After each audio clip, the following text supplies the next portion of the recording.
Saguksok. Sarap yarn. Hello mga ka-afam! Hi! It's me, Mami Jolie, ang mother na gustong maging teacher. Kain na tayo. Tapos na kaming mag-pray. Ulam namin ay saguksok. Ganito. Yung mayayaman dyan, hindi kumakain ito. Ako, favorite. Isa to sa favorite kong isda. Kasi malaman to.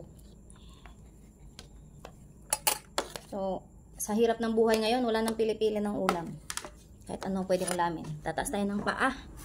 At gusto kong nakatungtong ang paa pag nandito sa bahay. Ayan, bahog tayo ng sabaw. Sabihin natin nilarang. Siyempre, magkakamay tayo. Pero mainit pa. So, gamitin natin ang magic kutsara. Ang init pa ng kanin. Ito yung ulam ko. Nakita na kayo ganitong isda. Saguksok yan dito sa sa bowl. Kain na. Bawal maarte ngayon. Sa hirap ng buhay. Importante may ulam. Meron namang saging. Ayos na yan. Kumangkad. Siyempre, kung mayaman ka, hindi ka kumakain ito. Ako, hindi naman ako mayaman. Kaya, kumakain ako. Alam nyo ba? Ang mga anak ko, tinuturuan ko yung hindi namimili ng ulam. Kaya kayo, kung bago lang kayong nagkaroon ng anak, bago lang kayong nagkaroon ng baby, una nyo ituro yung pagiging sa pagkain. Kumbaga, ituro nyo sa kanila kung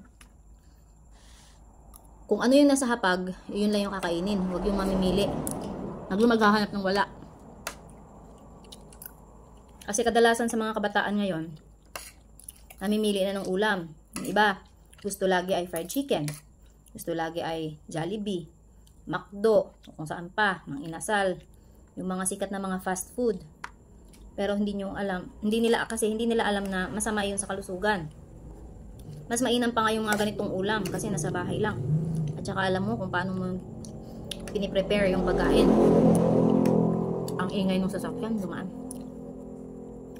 So, una kong advice, kapag ikaw ay nanay na, huwag mong spoil pagdating sa ulam. Ako, tinuruan ko talaga yung mga anak ko. Kung ano yung nakalagay dyan sa mesa, yan ang kakainin. Kasi hindi ko naman kayo pakakainin ng hindi nakakain o yung nakakalason, di ba? Kung ano nandiyan, kasi hindi naman tayo mayaman. Kahit pa mayaman ka o mahirap ka, turuan mo yung anak mo na kumain kung ano yung nandyan. Kasi kahit anong gawin niya, biyaya pa rin yun mula sa Panginoon. So, sana may natutunan kayo. Ingat and God bless mga ka-fam. Bye! Kain muna ako.